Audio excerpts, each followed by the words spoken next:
எல்லோரும் Android phone use பண்ணுறோமா? Android phone அதில் ஏகப்பட்ட ஆப்பு இருக்கா? இல்லை ஆப்பு ஏகப்பட்ட ஆப்பு இருக்குது. அந்த ஆப்பு அப்பப்போ கேட்டுக்குது, என்னவோ கேட்குது, அப்டேட் கேட்குது. அப்டேட் கொடுக்கலன்னா என்ன ஆகும்? ஹேங் ஆயிரும். பழைய வருஷனில் தான் இருப்போம், பழைய நான் இன்வெர்ட்டரில் தான் இருப்போம், இன்வெர்ட்டருக்கு வரமாட்டோம் இல்லையா? கரெக்ட். ஸோ இப்போ நாமளும் அப்டேட் பண்ணிக்கணும் அப்படின்னு 2 நாள் வந்திருக்கீங்கள, வெரி குட், வாழ்த்துக்கள். ஸோ இதில் இப்போ மத்தியானம் நம்ம பார்க்க போகிறது டூல்ஸு ப்ளஸ்ஸு சின்ன ப்ராக்டிக்கல். ஸோ அதில் ஒரு சின்ன இன்ட்ரோடக்ஷன். அப்போ டூல்ஸ்லேயும் அப்டேட் வேணுமா? கண்டிப்பாக வேணும். டூல்ஸ்லேயும் அப்டேட் வேணும். நம்ம என்ன படிக்க போகிறோம்? டூல்ஸு, ஸ்டெப்பு, நடுவில் இருக்குது ஸ்டெப்பு. தேவையா? கண்டிப்பாக தேவை. ஸோ பேசிக் பிளாரிங், சொஜ்ஜிங், ஸோ எதுவாக இருந்தாலும் ஸ்டெப்ஸை ஃபாலோ பண்ண அப்படின்னா ஈஸியாக இருக்கும். அடுத்தது டூல்ஸு ஸ்ட்ரைட்டாக எல்லோரும் காமனாக யூஸ் பண்ணுறது தான், எல்லா இன்ஜினியரிங் ஃபீல்ட்லையும் இருக்கிறது. அடுத்தது க்ரிம்மிங் பிளேயர். தேவையா சார் க்ரிம்மிங் பிளேயர்? க்ரிம்மிங் பிளேயர் தேவையா? என்னோடய க்ரிம்மிங் பிளேயர் பார்த்தீங்கன்னா காம்பினேஷன் பிளேயரும் நோஸ் பிளேயரும் தான் இல்லையா? என்னோடய க்ரிம்மிங் பிளேயர் பழைய வெர்ஷன் பார்த்தோன்னா காம்பினேஷன் பிளேயரும் நோஸ் பிளேயர் தான். ஸோ இப்போது இந்த க்ரிம்மிங் பிளேயரை வச்சு நான் இந்த க்ரிம்மிங் பிளேயரை பயன்படுத்தி நான் க்ரிம் பண்ணி இப்போ எலக்ட்ரிக்கலில் நான் என்ன பண்ணலாம்? லூஸ் கனெக்ஷன் இல்லாமல் ஒர்க் பண்ணலாம். எலக்ட்ரிக்கலுக்கு எனிமி யார்? Loose connection. எலக்ட்ரிக்கலுக்கு எனிமி லூஸ் கனெக்ஷன். இப்போ இருக்கிற விஆர்வி இன்வெர்டர் சிஸ்டத்தில் லூஸ் கனெக்ஷனை நான் அவாய்ட் பண்ணிட்டா மேக்ஸிமம் ப்ராப்ளத்தை நான் என்ன பண்ண முடியும்? சால்வ் பண்ண முடியும். எலக்ட்ரிக்கலில் லூஸ் கனெக்ஷனை அவாய்ட் பண்ணணும் அப்படின்னா க்ரிம்மிங் பிளேயரை பயன்படுத்தி க்ரிம் பண்ணி பக்காவாக ட்ரெஸ்ஸிங் பண்ணணும் அப்படின்னா ஆக்சிடெண்ட்டை நான் ரெடியூஸ் பண்ண முடியும். பியர்சிங் பிளேயர் இதை இப்போ கட் பண்ணிட்டு தான் நம்ம பின்வால் போட்டுக்கிட்டோம், அப்பப்போ வசதியாக டாப்அப் பண்ணுறதுக்கு இல்லை. இந்த பியர்சிங் பிளேயர் இருந்தது அப்படின்னா ஒரு நல்லா இருக்கிற சிஸ்டத்தில், டொமஸ்டிக் சிஸ்டத்தில் இருக்கிற ரெஃப்ரிஜரண்ட்டை நான் என்ன பண்ண முடியும்? ரெக்கவரி பண்ண முடியும். ஸோ ரெக்கவரி பண்ணனா 1 கிலோ 22 எடுத்தனா எனக்கு 800 ரூபாய் சேவ் ஆகும். ஸோ என்னோடய ஜோப் நிறையும், மறைமுகமாக சுற்றுச்சூழலும் நல்லா. ஸோ அப்போது நம்ம ரெக்கவரி பண்ணணும் அப்படின்னாக்கா இந்த பியர்சிங் பிளேயர் கம்பல்சரி. அதுமாதிரி டெஸ்டர், லைன் டெஸ்டர். இந்த லைன் டெஸ்டர் நம்ம மறந்துட்டால் கஸ்டமர்கிட்ட கூட வாங்கிக்கிறோம், நம்ம எல்லாருமே யூஸ் பண்ணுறோம். அடுத்தது ட்ரில்லிங் மிஷின். ப்ராப்பர் இன்சுலேஷனே பண்ண முடியாது. ப்ராப்பரான ஒரு ட்ரில்லிங் மிஷின் இல்லை அப்படின்னா நம்ம இன்சுலேஷன் ஒர்க்கு பண்ண முடியாது. அடுத்தது ரேச்சர் ரின்ச்சு. வச்சுருக்கிறோமா, பயன்படுத்துகிறோமா, ப்ராப்பராக பயன்படுத்துகிறோமா? முன்னாடி 22 இருந்தது, நல்லா தான் போயிட்டு இருந்தது. அதை தூக்கிட்டு 32, 410, 290 வந்துச்சு. 32லையும் 290 எவ்வளோ பேர் அடி வாங்கியிருப்போம்? 22ல் வாங்கின மாதிரியே இருக்குது, அதை விட அதிகமாக இருக்குது. ஏன்? ப்ரெஷரும் அதிகம் அதில். ஸோ அப்போது புண்ணாயிருது ஒரு சிலருக்கு. ஃபயரில் ஏற்படுறதை விட பயங்கரமாக இருக்குது. இந்த ரேச்சர் ரின்ச்சு இருந்தது அப்படின்னா சிலிண்டரை நான் என்ன பண்ண முடியும்? ஃபாஸ்ட்டாக க்ளோஸ் பண்ணிக்க முடியும். ரெஃப்ரிஜரண்ட்டையும் பாதுகாக்க முடியும், என்னோடய ஸ்கின்னையும் நான் என்ன பண்ண முடியும்? பாதுகாக்க முடியும். என்னோடய ரேச்சர் ரின்ச்சு அட்ஜஸ்டபிள் தான். ஒவ்வொரு முறையும் நான் கைட்டியும் போட்டுக்கிட்டு இருக்கணும், இல்லை ஸ்பேனர் போட்டணும். ஒவ்வொரு முறையும் நான் என்ன பண்ணணும்? எடுத்து போட்டுக்கணும். Split AC no problem, valve இருக்குது. பட் கமர்ஷியல் ஒர்க் பண்ணும்போதும் சிலிண்டர் பயன்படுத்தும் போதும் ஸோ ரேச்சர் ரின்ச்சு நான் ப்ராப்பராக பயன்படுத்துறது பெஸ்ட்டு. நான் அப்பப்போ அதை ஹேமராக யூஸ் பண்ணுவேன், அப்பப்போ அதை ஏதாவது நெம்பும் அப்படின்னா என்னோடய எமர்ஜென்சி அது என்ன பண்ணாது? ஒர்க் பண்ணாது. ஸோ அடுத்தது முக்கியமானது டார்க் ரின்ச்சு. இந்த டார்க் ரின்ச்சு பார்த்தோம் அப்படின்னாக்கா என்னோடய டார்க் ரின்ச்சு அட்ஜஸ்டபிள் தான். நான் ஃப்ளார் அன்சேஃபில் நின்று எப்படி டைட் பண்ணுவேன்? டைட் பண்ணுறோமா? ஃப்ளார் நெட்டை டைட் பண்ணுறோமா? ஃப்ளார் பண்ணி முடிச்சு ஃப்ளார் நெட்டை டைட் பண்ணுறோம். நம்மளோட கான்செப்ட் என்ன அப்படின்னா ஒன்று ஃப்ளார் உடையணும், இல்லை லீக் அரெஸ்ட் ஆகணும். எங்கே? அன்சேஃபில் நின்றுக்கிட்டு. பட் அது நான் இந்த டார்க் ரின்ச்சு பயன்படுத்தினேன் அப்படின்னாக்கா என்ன சைஸ் நெட்டோ அந்த சைஸுக்கான நியூட்டன் மீட்டர் வந்துச்சு அப்படின்னா எனக்கு என்ன பண்ணும்? அது ஸ்டாப் பண்ணும், இன்டிமேஷன் பண்ணும், போதும் நிறுத்து. அடுத்தது டியூப் கட்டர். என்னோடய டியூப் கட்டர் கட் பண்ணதா த்ரெட்டு போடுதா? என்னோடய டியூப் கட்டரு கட் பண்ணுதா த்ரெட் பண்ணுதா? கட் பண்ணுற மாதிரி வச்சுக்கணும். ஓகேங்களா? சரி. அடுத்தது கேபிலரி கட்டர். இந்த கேபிலரி டியூப் கட்டரை வச்சு நான் கட் பண்ணேன் அப்படின்னாக்கா கேபிலரி கட் பண்ணுற ஃபினிஷிங் பக்காவாக இருக்கும், டைமிங் சேவ் ஆகும், உள்ள போர் சைஸு பக்காவாக கிடைக்கும். எதாவது ஒன்று வச்சு கட் பண்ணிடுறது, அப்புறம் குண்டூசி எடுத்து வச்சு நோண்டிக்கிட்டே இருக்கிறது. கேபிலரி கட்டர் வச்சேன்னா சேவ் ஆகும். அதுக்கு இந்த கேபிலரி கட்டராக இருக்கணும். அப்பப்போ நான் ஒயரும் கட் பண்ணிப்பேன் அப்படின்னா எனக்கு என்ன பண்ணாது, கரெக்ட் போர் சைஸு கிடைக்காது. சார் மார்க்கெட்டிங் வரல, டூல்ஸ் மார்க்கெட்டிங் வரல, சேஃப்டி என் சார் தொழிலாளர்கள் என்ன எல்லோரும் என்ன பண்ணோம், சேஃபாக இருக்கணும். எங்கள் டீமோட மெயின் என்ன அப்படின்னா 0 ஆக்சிடென்ட், 100% எஃபிஷியன்சி மிஷினுக்கும் நமக்கும். சார் என்ன விட்றாதீங்க சார், நமக்கும். அடுத்தது இடுக்கி கிச்சனில் யூஸ் பண்ணுறோமே, அதில் ஏன் இங்கே பிரேசிங் ஒர்க், பிரேசிங் இல்லாமல் RAC கிடையாது. ஸோ அப்போது பிரேசிங் பண்ணும்பொழுது ஹீட்டாக இருக்கிற எக்யூப்மெண்ட்டை நம்ம ஹேண்டில் பண்ணுறதுக்காக இடுக்கி. கிளாமீட்டர், டிஜிட்டல் கிளாமீட்டர் சார் முன்னாடி இருந்தது சார், 22 இருந்தது, சிங்கிள் கெப்பாசிட்டி வச்சுட்டு எல்லா வேலையும் சொன்னோம், செஞ்சுது, அதுவும் சொன்னது, அது சொன்னது நம்ம கேட்டோம், நம்ம சொன்னது அது கேட்டது. இப்போ இன்வெர்டர் டெக்னாலஜி வந்ததுக்கப்புறம் அட்லீஸ்ட் ஒரு 2000 ரூபாய்க்கு மேலே ஒரு நல்ல டிஜிட்டல் கிளாமீட்டர் வாங்கிக்கிறது நல்லது. அதுவும் ஆட்டோ வாங்கிக்கிறது இன்னும் நல்லது. அதில் ஆட்டோ இருக்கு இல்லைங்களா, ஆட்டோ வாங்கிக்கிறது நல்லது. ஏன்னா நான் ஏசி செலக்ட் பண்ணிட்டு டிசி வச்சுட்டு இருப்பேன், டிசி செலக்ட் பண்ணிட்டு ஏசி வச்சுட்டு இருப்பேன், எல்லாத்தையும் செலக்ட் பண்ணிட்டு கம்யூனிகேஷன் வச்சுட்டு இருப்பேன் நான். ஏன்னா எனக்கு ப்ரெஷர் அதிகம், மிஷின் ப்ரெஷரை விட எனக்கு ப்ரெஷர் அதிகம். ஸோ அப்போ நான் மீட்ரு என்ன பண்ணிடக்கூடாது, ஸ்பாயில் பண்ணிடக்கூடாது. ஒரு நல்ல மீட்ரு இல்லைன்னா நம்ம இன்றைக்கி சர்வீஸில் போக முடியாது. ஸோ இப்போ இந்த மீட்டரில் பார்த்தோன்னா எல்லாமே வந்துச்சு. ஸோ ஏசி, டிசி, ஸோ அப்போது கெப்பாசிட்டர் இன்க்ளூடிங் கெப்பாசிட்டர், ஸோ அதே மாதிரி ஃப்ரீக்வன்சி இன்க்ளூடிங் டெம்பரேச்சர், ஸோ எல்லாமே வந்துருக்குது. ஸோ அப்போ வாங்கி ப்ராப்பராக பயன்படுத்துறது நல்லது. அடுத்தது லிவர் டைப் பெண்டர். இதில் இப்போ அட்வான்ஸ்டு இன்னரு, அவுட்ரு, ஸ்ப்ரிங்கு, அதுவும் எந்த சைஸுக்கு வேணுமோ அதுக்கு லெங்க்த்து, சைஸுனால் லெங்க்த்துக்கும் வந்துருச்சு. எதில் ஃபினிஷிங் நல்லாயிருக்கும், இதில் தான் ஃபினிஷிங் நல்லாயிருக்கும். ஐயா நாங்கள் சொல்ல, நீங்கள் தான் சொல்கிறீங்க. கொரோனாவுக்கு முன் பின் நிறைய மாறிட்டோம், நிறைய எழுந்துட்டோம். ஸோ அதுக்கு பழகிக்கிட்டோம். இன்வெர்ட்டருக்கு முன் பின், அட்லீஸ்ட் இந்த ட்ரைனிங்க்கு முன் பின் இருக்கா இல்லையா அப்படின்ற ஒரு ஆர்கியூமெண்ட்டை விட்டுட்டு இதுக்கப்புறம் நம்ம வாங்கி பயன்படுத்துவோம். ஃப்ளாரிங் டூல், ஒரு நல்ல ஒரு ஃப்ளாரிங் டூல், குவாலிட்டியான ஃப்ளாரிங் டூல் வாங்கணும் அப்படின்னாக்கா என்னோடய ஒர்க்கு பக்காவாக இருக்கும், குட் சர்வீஸ் ப்ராக்டிஸில் வரும். ஸோ அதே மாதிரி இந்த பவர் டூல், இது பவர் டூல், சொஜ்ஜிங்க்கும் ஃப்ளாரிங்க்கும் பவர் டூல் வச்சுக்கிறாங்க கம்பெனியில். ஸோ அவங்க லாட்டாக பண்ணுறாங்க, பட் நம்ம 1-2 தான் பண்ணுறோம், டூல்லே பண்ணிக்கலாம். Cleaning purpose. அடுத்தது டீப்பரிங் டூல். இது எதுக்கு சார், இது பைப்பு கட் பண்ண பிறகு அதோட ஒரிஜினல் சைஸு கொண்டு வரது, அதோட பர்ரெல்லாம் எடுத்துகிட்டு ஒரிஜினல் சைஸு கொண்டு வரதுக்காக இந்த டீப்பரிங் டூல். இந்த டூலில் ஒரு அட்வான்டேஜ் என்னென்னா இன்னரும் க்ளீன் பண்ணிக்கலாம், அவுட்டரும் க்ளீன் பண்ணி, பைப்போட அவுட்டரும் க்ளீன் பண்ணிக்கலாம். இது க்ளீன் பண்ணினதுக்கு அப்புறம் நான் ஃப்ளார் பண்ணுறேன், சொஜ்ஜி பண்ணுறேன்னா அது என்ன மாதிரி ஸ்டாராக இருக்கும், என்ன மாதிரி நம்மள மாதிரி ஸ்டாராக இருக்கும். இன்றைக்கி ஸ்டார் உலகம் தள்ளுறோமா, ஆண்ட்ராய்ட் ஃபோன், திரும்பவும் ஆண்ட்ராய்ட் ஃபோன், ஏதாவது ஒரு ப்ராடக்ட் வாங்கினோன்னா கீழே என்ன பார்க்குறோம், எத்தனை ஸ்டார் கொடுத்துக்கிறாங்க.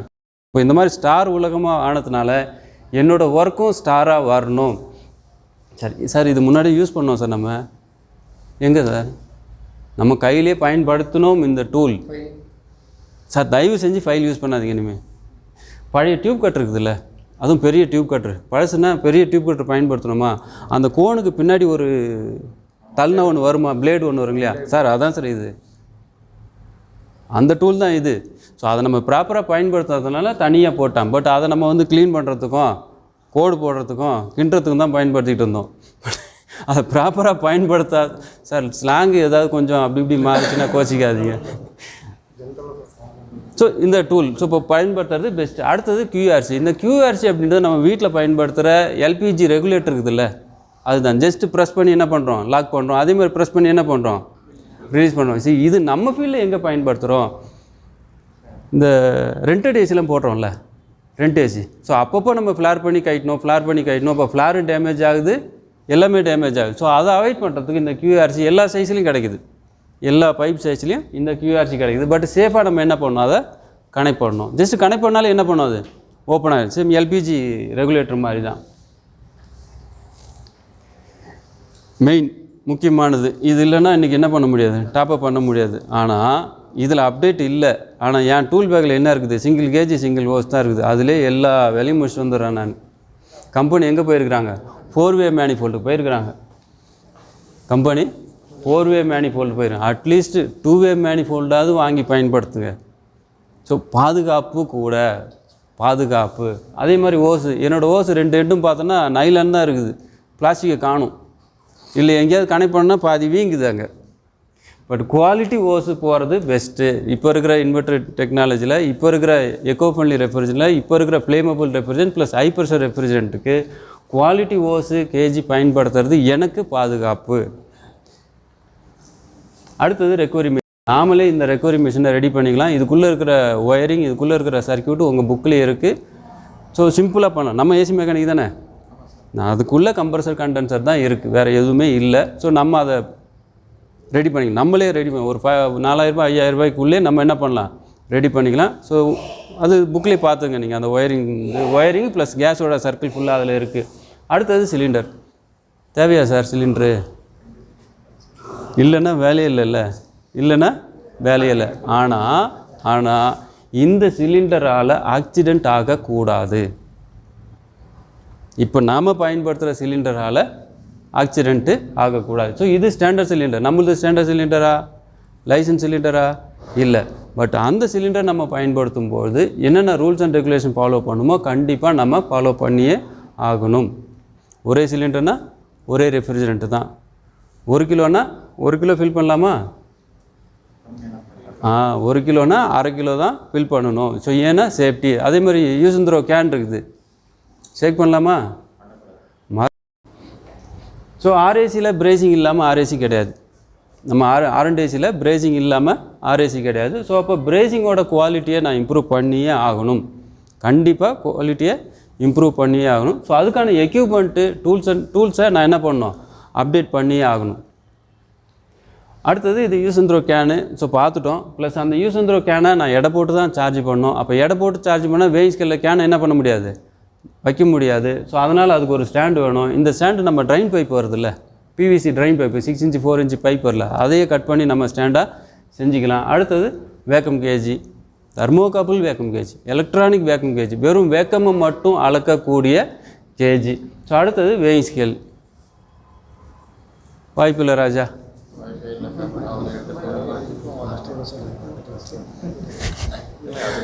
நான் வாய்ப்பில்லை ராஜா சொன்னது, சப்போஸ் நம்ம வாங்க வாய்ப்பில்லை ராஜான்னு சொன்னோம் அப்படின்னா 100% எஃபிஷியன்சியே கிடையாது. ஸ்டார் சொன்னோம்ல, நம்ம ஸ்டார் ஆக முடியாது. நான் எடை போட்டு கேஸ் சார்ஜ் பண்ணலன்னா என்னோடய ஒர்க்கு ஸ்டார் ஆகாது. 100% சொல்கிறேன். நான் டச் பண்ணி சார்ஜ் பண்ணினேன், இல்லை ஃபீல் பண்ணி சார்ஜ் பண்ணேன்னா ஒன்று அண்டர் சார்ஜ் இல்லை ஹை சார்ஜ், அதுக்குள்ளே போட்டுக்கிறாங்க எத்தனை கிராம் போடணும், எவ்வளோ கிலோ போடணும். அதை நான் எடை போட்டு சார்ஜ் பண்ணேன்னா நான் ஃபீல் பார்க்கணுன்னு அவசியம் இல்லை, ப்ரெஷர் பார்க்கணுன்னு அவசியம் இல்லை, ஆம்ஸ் பார்க்கணுன்னு அவசியம் இல்லை. தயவு செஞ்சு வெயிங் ஸ்கேல் இல்லாமல் கேஸ் சார்ஜ் பண்ண மாட்டேன். அடுத்தது vacuum pump, very important. Vacuum இல்லாமல் நான் கேஸ் சார்ஜ் பண்ணினேன் அப்படின்னா கண்டிப்பாக ஆக்சிடெண்ட் ஆகும். எப்படி ஆகும்? ஸோ நம்ம சிஸ்டத்துக்குள்ளே ஃப்ளேமபிள் ரெஃப்ரிஜரண்ட் இருக்குது, ஆக்சிஜன் இருக்குது, ப்ளஸ் இக்னேஷன் இருக்குது. ஸோ இது மூணும் என் கெட்ட நேரம் ஒன்றா சேர்ந்தது அப்படின்னா ஃபயர் ஆகிறதுக்கு வாய்ப்பு இருக்குது. அப்போ நான் சிஸ்டத்தை என்ன பண்ணி அதை அவாய்ட் பண்ணுறேன், வேக்கம் பண்ணி அவாய்ட் பண்ணுறேன். வேக்கம் பண்ணும்போது என்ன நடக்குது, உள்ளே இருக்கிற ஆக்சிஜனை நான் என்ன பண்ணுறேன், ரிமூவ் பண்ணுறேன். அப்போ 3ல் 1 நான் என்ன பண்ணுறேன், ரிமூவ் பண்ணுறேன். பக்காவாக இருக்கும் சிஸ்டம். ஸோ இப்போ ஆக்சிடெண்ட்டை ரெடியூஸ் பண்ணணும் அப்படின்னா கண்டிப்பாக vacuum pump, 2 stage vacuum pump வேண்டும். அப்போது எரியாத கேஸுக்கு வேக்கம் பண்ணாமல் சார்ஜ் பண்ணிடலாமா? கண்ட்ரோல் வால்வு, எதோட control valve, use and throw கேனோட கண்ட்ரோல் வால்வு. ஸோ தரமானதை வாங்கி வச்சிங்க. நிறைய இடத்துல அது என்ன ஆகுது, லீக் ஆகுது. 134A சார்ஜ் பண்ணவங்களுக்குலாம் தெரியும், ப்ளஸ் 290 சார்ஜ் பண்ணவங்க, 600 சார்ஜ் பண்ணவங்களுக்கு தெரியும். ஸோ லீக் ஆகுது, ப்ராப்பராக வாங்கி பயன்படுத்துங்க. அதே மாதிரி எலக்ட்ரானிக் லீக் டிடெக்டர் யாராவது பார்த்துருக்குறோமா? ஃபாரின் போனவங்க பார்த்துருப்பாங்க, இல்லை ஒரு சிலருக்கு பிளான்ட்டில் இருக்கிறவங்க பார்த்துருப்பாங்க, யூஸ் பண்ணுறாங்க. Very good. Fire execution compulsory. அங்கே ஒன்று இங்கே ஒன்று நம்ம ஃபீல்டில் நடந்துகிட்டு இருக்குது. எது, ஆக்சிடெண்ட் நடந்துக்கிட்டு இருக்குது. ஸோ அப்போது நம்ம இதை பயன்படுத்த கற்றுக்கணும், பயன்படுத்தணும். ஸோ இப்போ கவர்மெண்ட் ரூல் போட்டுருவாங்க, ஜிஓ போட்டுருவாங்க. ஸோ ஏசி மெக்கானிக் எல்லோரும் கம்பல்சரி வைக்கணும். எப்படி பைக்கில் வந்துச்சோ, வண்டியில் வந்துச்சோ, ஆட்டோவில் வந்து பெட்ரோல் எல்பிஜி ஆட்டோவில் வந்துச்சோ, ஸோ அதே மாதிரி கவர்மெண்ட் ரூல் போகிறதுக்கு முன்னாடி நம்ம என்ன பண்ணோம், அலர்ட் ஆகிடணும். அப்புறம் பார்த்திங்கன்னா dB meter, sound meter. So இது கமர்ஷியல் ஒர்க் தான். ஸோ அடுத்தது ஸ்ப்ரேன்னா என்ன சார், இது ஃபார் லீக் டெஸ்டிங். ஷாம்பு மறந்துட்டால் கஸ்டமர் வீட்லாம் எடுக்கிறோம், சர்ஃபு கஸ்டமர் வீட்லாம் எடுக்கிறோம். சரி, எனிவே இப்போ எலக்ட்ரானிக் பேஸ்ட்டா சோப்பு பேஸ்ட்டா? எலக்ட்ரானிக் லீக் டிடெக்டர் முன்னாடி பார்த்தோம் இல்லைங்களா, அது பெஸ்ட்டா இது பெஸ்ட்டா? இதுதான் பெஸ்ட்டு, இதுதான் பெஸ்ட்டு. ஏன் மறந்துட்டா கஸ்டமர் வீட்டில் எடுத்துக்கலாம்ல. ஒரு லிக்விடோ ஷாம்போ ஏதோ எடுத்து எப்படியோ லீக் பார்க்குறோம், வெரி குட். சரி, என்னோடய கொஸ்டின் சிம்பிளாக ஒரு கொஸ்டின் கேட்குறேன். சோப்பு யாருக்கு போடணும்? சோப்பு யாருக்கு போடணும்? கஸ்டமருக்கு. Very good. வேறு சோப்பு யாருக்கு போடணும் தலைவர்? துணிக்கு போடணும். அப்போ நமக்கு போட்டது இல்லையா? பர்சனாலிட்டி டெவலப்மெண்ட் பண்ணுறதுக்கு கண்டிப்பாக போட்டே ஆகணும். ஷூ ஆகுதா கஸ்டமர் தெரிச்சு ஓடி போயிடுறாங்க. சரி, அது பர்சனாலிட்டி டெவலப்மெண்ட், அது வேறு விஷயம். அது சோப்பு யாருக்கு போடணுன்னா கஸ்டமருக்கு போடணும். மேலே இருக்கிற மேனேஜரு, சூப்பர்வைசரு, இன்ஜினியரு, ஓனர் இல்லையா, ஓனர், சக தொழிலாளி, இவங்களுக்கு போடுறத விட்டுட்டு நான் மிஷினுக்கு பக்காவாக சோப்பு போட்டேன்னா டாப் அப்போ அவாய்ட் பண்ணிடலாம். கிளியரா சார்? டாப் அப் பண்ணுறதுக்கு நான் 3 சிலிண்டர் தூக்கிட்டு போகணுன்ற அவசியம் இல்லை. நம்மளோட மெயின் வேலையே அதுதான், லீக் டெஸ்டிங் தான். அந்த லீக் டெஸ்டிங்கை நான் ப்ராப்பராக செஞ்சுட்டேன் அப்படின்னா மறைமுகமாக சுற்றுச்சூழலையும் நான் என்ன பண்ண முடியும்? பாதுகாக்க முடியும். ஏசியோட லைஃபையும் இன்க்ரீஸ் பண்ண முடியும். என்னோடய ஸ்டார் ரேட்டிங் நான் என்ன பண்ண முடியும்? இன்க்ரீஸ் பண்ணிக்க முடியும். அடுத்தது தெர்மாமீட்டர். ஸோ இப்போ வந்து டிஜிட்டல் தெர்மாமீட்டர்லேயே வந்துருச்சு, சரி கிளாமீட்டர்லேயே வந்துருச்சு. ஸோ இது பென்சில் டைப்பும் இருக்குது. நம்ம கெப்பாசிட்டி தகுந்த மாதிரி, நம்மளோட தேவைக்கு தகுந்த மாதிரி வாங்கி பயன்படுத்துறது நல்லது. அடுத்தது நைட்ரஜன். முன்னாடி எப்படி வேயிங் ஸ்கேலு, வேக்கம் பம்பு பார்த்தோமோ அதே மாதிரி நைட்ரஜன் இல்லாமல் ஒரு சிஸ்டத்தை 100% எஃபிஷியன்சி நான் என்ன பண்ண முடியாது? கொண்டு வர முடியாது. But nitrogen high pressure refrigerant, sorry high pressure gas 3000 PSI இருக்குது அதில். பட் அந்த 3000 PSI எனக்கு சேஃப்டி பண்ணி கொடுக்கறது யாருன்னா ரெகுலேட்டர் தான். வித்தவுட் ரெகுலேட்டர் நான் நைட்ரஜனை பயன்படுத்த மாட்டேன், கூடாது. Oil can, air velocity anemometer. So இதுவும் ductable work, plant, commercial use பண்ணுறாங்க. ப்ளோயர், ஏர் ப்ளோயர் பயன்படுத்துகிறோமா? ஒர்க் ஷாப் க்ளீன் பண்ணவா? அவுட்டோர் போடுறது, outdoor clean. Very good. Chennai மாதிரியே இருக்கிறாங்க. சென்னையில் வேலை செஞ்சுருப்பாங்க போல் இருக்கு. சரி, அப்போ இண்டோருக்கு மட்டும் ஏன் தண்ணி போட்டு கழுவுறீங்க? அங்கே அலோவ் பண்ணுறாங்க. அது என்ன இதுக்கு ஒன்று அதுக்கு ஒன்று? இங்கே மட்டும்தான் ஹீட் ட்ரான்ஸ்ஃபர் ஆகுது, அங்கே ஹீட் ட்ரான்ஸ்ஃபர் ஆகலைல்ல சார்? அது என்ன ஓர வஞ்சனை? 2 இடமும் ஹீட் ட்ரான்ஸ்ஃபர் ஆகுது இல்லையா? 2 இடமும் ஹீட் ட்ரான்ஸ்ஃபர் ஆகுது. ஸோ இதுக்கு மட்டும் பம்ப் டவுன் சர்வீஸுன்றோம், chemical service, dry service, wet service, மார்க்கெட்டிங்க்கு என்னென்னமோ வந்துருக்குது. இதில் full and full concentration indoor மட்டும்தான். ஏன்னா இண்டோர் மட்டும்தான் கஸ்டமர் பார்த்துட்டு இருக்கிறார். அவுட்டோரில் அவர் அந்தாண்ட போனால் இந்தாண்ட தண்ணி ஊற்றிட்டேன் சார், இங்கேருந்து பக்கெட்லேருந்து ஊற்றிட்டா முடிஞ்சு போச்சு சார். இண்டோருக்கு நான் என்னென்ன கேர் அண்ட் மெயின்டெனன்ஸ் பண்ணுறனோ, என்னென்ன ஸ்டெப் பண்ணுறனோ, ஸோ அது எல்லாமே அவுட்டோருக்கு கம்பல்சரி பண்ணணும். Copper pipe processing. Copper pipe ப்ராசஸிங்கில் பார்த்தோம் அப்படின்னாக்கா இன்டர்நேஷ்னல்னா அமெரிக்கன் ஸ்டாண்டர்ட்லேயும் இந்தியன் ஸ்டாண்டர்ட்லேயும் ஸோ KLM, கேனா திக்கு, எல்லுனா மீடியம், எம்முன்னா தின்னு. ஸோ 3 வெரைட்டி பைப் இருக்குது. இதுதான் குவாலிட்டி பைப்பு. ஸோ இது குவாலிட்டியை நம்ம எதுக்கு யூஸ் பண்ணுறோம்? VRFக்கும் சில்லர்ஸுக்கும் ஆக்சிஜன் பைப்புக்கு மட்டும்தான் யூஸ் பண்ணிகிட்டு இருக்கிறோம். பட்டு நம்ம ஃபீல்டில் நம்ம பயன்படுத்துறது நல்லது, கிடைக்கலன்னு மட்டும் சொல்லிடாது இல்லையா? ஸோ இதுதான் நம்ம திரும்ப திரும்ப பண்ணுறது. ஸோ இதில் நாம் ஒரு சில இம்ப்ரூவ்மெண்ட்டு, ஒரு சில சேஃப்டி ப்ளஸ் ஸ்டெப்ஸு ஃபாலோ பண்ணுறது மிகவும் முக்கியமானது. பைப்பு எம்எம்மில் தான் அளக்கணும் இல்லையா? ஏன் சார்? கொரோனாவுக்கு அப்புறம் ரேட் என்னாச்சு? ஓவர் ஆச்சு. நான் கட் பண்ணி போட்டால் நான் குவாலிட்டின்னு சொல்லிவிட்டு 0.mm திக்னஸ் பைப்பை வாங்கி வச்சுட்டு குவாலிட்டி பேசி கட் பண்ணி போட்டால் யாருக்கு நஷ்டம்? நமக்கு தான் நஷ்டம். ஸோ அப்போ அக்யூரேட்டாக ஒரே டைம் அளக்கணும். ஸோ எம்எம்மில் மெஷர் பண்ணி அளக்கணும். ஸோ கட் பண்ணி ப்ராப்பராக முடிக்கணும். ஸோ அதே மாதிரி ஸ்ட்ரைட் சர்ஃபேஸ்லாம் என்ன பண்ணோம்? ஸ்ட்ரைட் பண்ணோம். ஸோ அதெல்லாம் உங்களுக்கு சொல்லணுன்னு அவசியமே இல்லை. டியூப் கட்டர் பார்த்தோம். ஸோ அப்புறம் கேபிலரி கட்டர் பார்த்தோம். ரீமரிங், ஸோ அதுவும் நம்ம பார்த்துட்டோம். திரும்ப என்சார் தொழிலாளர்கள் இன்னும் ஒரு சின்ன அன்பான ரெக்வஸ்ட்டு. ஃபினிஷிங் இதில் தானே இருக்கும், ஃபினிஷிங் இருக்கும். ஸோ அப்போது இதில் ஃபினிஷிங் இருக்குன்றதுனால நான் இது என்ன பண்ணணும்? கொண்டு போகும்போது வண்டியில் தயவு செஞ்சு ஹேண்ட்பேரில் வச்சிடாதீங்க. என்ன செய்ய முடியாது? திருப்ப முடியாது, டயருக்குள்ளே போயிடுவோம். இப்போ லிவர் டைப் பெண்டரு நான் டிரான்ஸ்போர்ட் பண்ணும்பொழுதும் சேஃப்டியாக எடுத்துகிட்டு போகணும். ஸோ அதே மாதிரி இதுலேயும் நான் ஸ்டெப்ஸை தான் ஃபாலோ பண்ணணும். ஸ்டெப்பு எது முன்னாடி பின்னாடி செய்யணும் அப்படின்ற ஸ்டெப்ஸை ஃபாலோ பண்ணணும், கூடவே சேஃப்டியும் ஃபாலோ பண்ணணும். ஸோ க்ளீனிங் ஆர்ஏசியில் பிரேசிங் இல்லாமல் ஆர்ஏசி கிடையாது. ஸோ அப்போ பிரேசிங் பண்ணுறேன் அப்படின்னாக்கா கண்டிப்பாக க்ளீன் பண்ணிவிட்டு தான் நான் பிரேஸ் பண்ணணும். சும்மா தொடச்சிட்டு பிரேஸ் பண்ணுறது பக்காவாக கிடையாது. நம்ம பாஷையில் சொல்ல போனால் அந்த சரக்கு பாஞ்சு தான் சொல்லுவோம். ஸோ சரக்கு பாஞ்சு தான் அப்படின்னா என்னது, ஃபீலர் ராடு மெல்ட் ஆகி ஃப்ளோ ஆச்சா.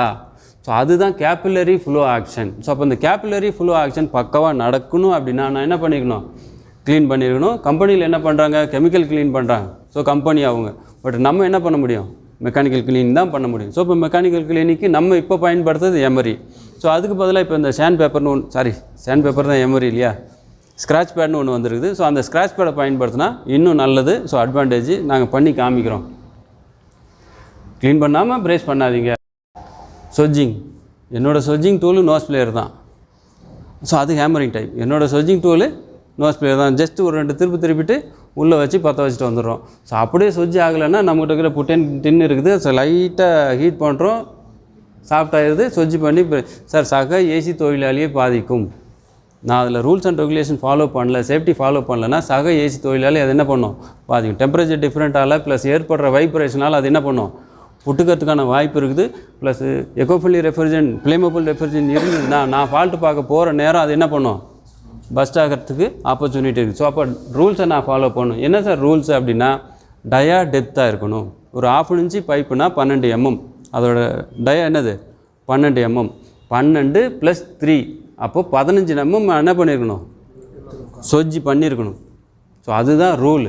ஸோ கம்பர்ஸில் செக்ஷன் பைப்பும் டிஸ்சார்ஜ் பைப்பும் பார்த்தா எவ்வளோ சொஜ்ஜி பண்ணியிருக்கிறாங்க இல்லையா. ஸோ அப்போ அந்த அளவுக்கு சொஜ்ஜி பண்ணி நான் பிரேஸ் பண்ணும்போது ஸோ அங்கே என்ன தான் வைப்ரேஷன் ஆனாலும் என்ன தான் ஹீட் வேரியேஷன் ஆனாலும் அங்கே என்ன ஆகாது, உடையாது. ஸோ அப்போ நானும் அது மாதிரி ஃபாலோ பண்ணேன் அப்படின்னா ஸோ அது ஸ்டாண்டர்ட், அது குட்டு, என்னோடய ஸ்டார் லெவலை இம்ப்ரூவ் பண்ணணும். ஃப்ளாரும் நான் எப்படி பண்ணணும், இப்போ 1/3 இருக்கணும். ஃப்ளாரோட ஹைட்டு 1/3 இருக்கணும். எதோட 1/3, பைப்பு சைஸில் 1/3. ஸோ இப்போ இதுவே எக்ஸாம்பிள் 1/2 இன்ச்சு எடுத்துக்குமே, 1/2 இன்ச்சு 12 mm, அதை 3ஆல் டிவைட் பண்ணால் 4 mm. ஸோ அப்போ 1/2 இன்ச்சு பைப்புனா அதோட ஃப்ளாரு 4 mm இருக்கிற மாதிரி நான் என்ன பண்ணணும், ஃப்ளார் பண்ணணும். ஸோ இதுக்கு குவாலிட்டி ஃப்ளாரிங் பிளாக் வச்சேன் அப்படின்னா அதோட மட்டம் வச்சாலே என்ன பண்ணணும், ஃப்ளாரோட ஹைட்டு எனக்கு கிடச்சிரும். ஸோ அப்போ அது 1/2 இன்ச்சு பைப்பு மட்டும் கிடையாது. ஸோ குவார்டர் சைஸ்லேருந்து எந்த சைஸு ஃப்ளார் பண்ணாலும் பைப்பு சைஸில் 1/3 ஃப்ளார் இருக்கிற மாதிரி நான் என்ன பண்ணணும், ஃப்ளார் பண்ணியே ஆகணும். ஸோ அது temporary or permanent joint. So எந்த ஜாயிண்ட்டாக இருந்தாலும் நான் ப்ராப்பராக செய்கிறது நல்லது. கூடவே சேஃப்டி ப்ளஸ்ஸு ஸ்டெப்பு. ஸ்டெப்பு தான் கொடுத்துருக்குறாங்க இதுலேயும்.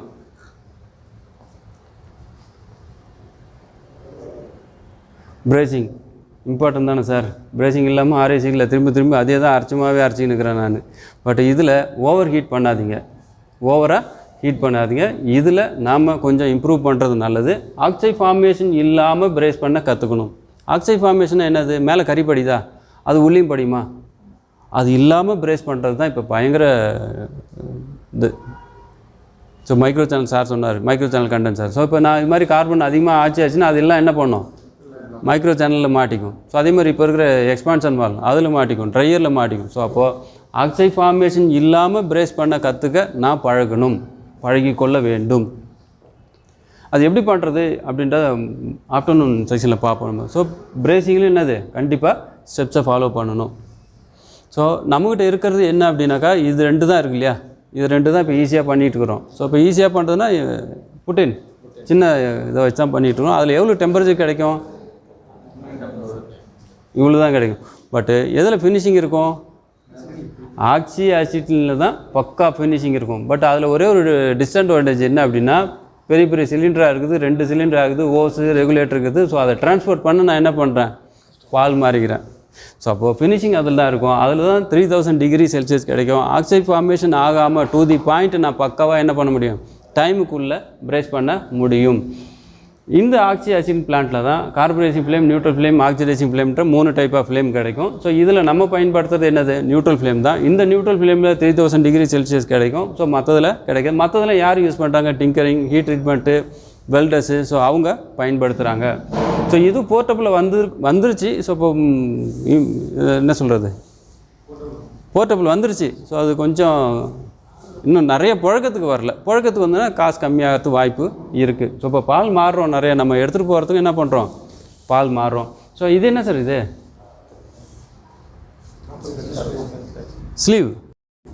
ஸ்லீவ் தானே, டியூப் இன்சுலேஷன் ப்ராப்பராக போடுறோமா? தயவு செஞ்சு ப்ராப்பராக போடுங்க.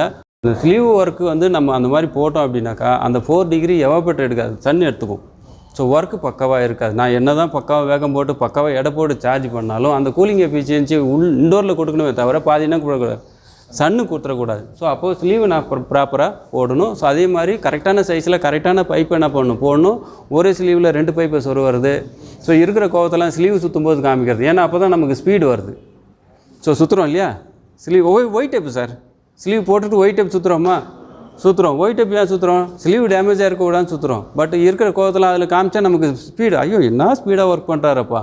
பட் அதோட திக்னஸ் நம்ம என்ன பண்ணிடுறோம், கம்மி பண்ணணும். அதுக்கு போடாமலே இருக்கலாம். அதோட ஒரிஜினல் திக்னஸை நான் பக்காவாக மெயின்டைன் பண்ணேன்னா பக்கா. ஸோ அதே மாதிரி இப்போ நிறைய கன்சீல்டுலாம் வந்துச்சு, கெசட் ஏசி வந்துச்சு. ஸோ இப்போ அங்கங்கே அந்த பெயிண்ட்டு திக்னஸ் அந்த ஏசி பைப் போகிற தெரியுதா இல்லையா சார், தெரியுது. ஸோ அப்போது ட்ரைன் பைப்பும் முக்கியமானது. ட்ரைன் பைப்புக்கும் நான் என்ன பண்ணணும், ஸ்லீவ் போட்டு. ஸோ அதே மாதிரி ப்ராப்பராக டேப் அடித்தேன்னா லைஃப் பக்காவாக இருக்கும். நான் ஸ்டாராக ஏசி மெக்கானிக் வந்தான்ப்பா, என் பால் சீலிங் எல்லாம் டேமேஜ் பண்ணிட்டான்ப்பா, ஏசி மெக்கானிக் வந்தான்ப்பா, கன்சீல்டு போட சொன்னான், போட்டான் 2 வருஷம் நல்லா தான் இருந்தது, அப்புறம் கோடு விழுந்துச்சுப்பா. ஸோ பெயிண்ட்டு போச்சுனாலே என்னாச்சு, பெயிண்ட்டு போனாலே பேர் போச்சு, லுக்கும் போச்சு, அந்த வீட்டோட லுக்கும் போச்சு. ஸோ இப்போ ஸ்லீவ் தானே அப்படின்னு நம்ம என்ன பண்ணக்கூடாது, கோட்டை விட்டக்கூடாது. நம்ம சர்வீஸ் பண்ண வீட்டுக்கு போகிறோம், அந்த வீட்டில் ஸ்லீவ் டேமேஜாக இருக்குதுன்னா கண்டிப்பாக கஸ்டமர்கிட்ட தெளிவாக எக்ஸ்பிளைன் பண்ணி ஸ்லீவ் மாட்டிட்டு வர்றது பெஸ்ட்டு.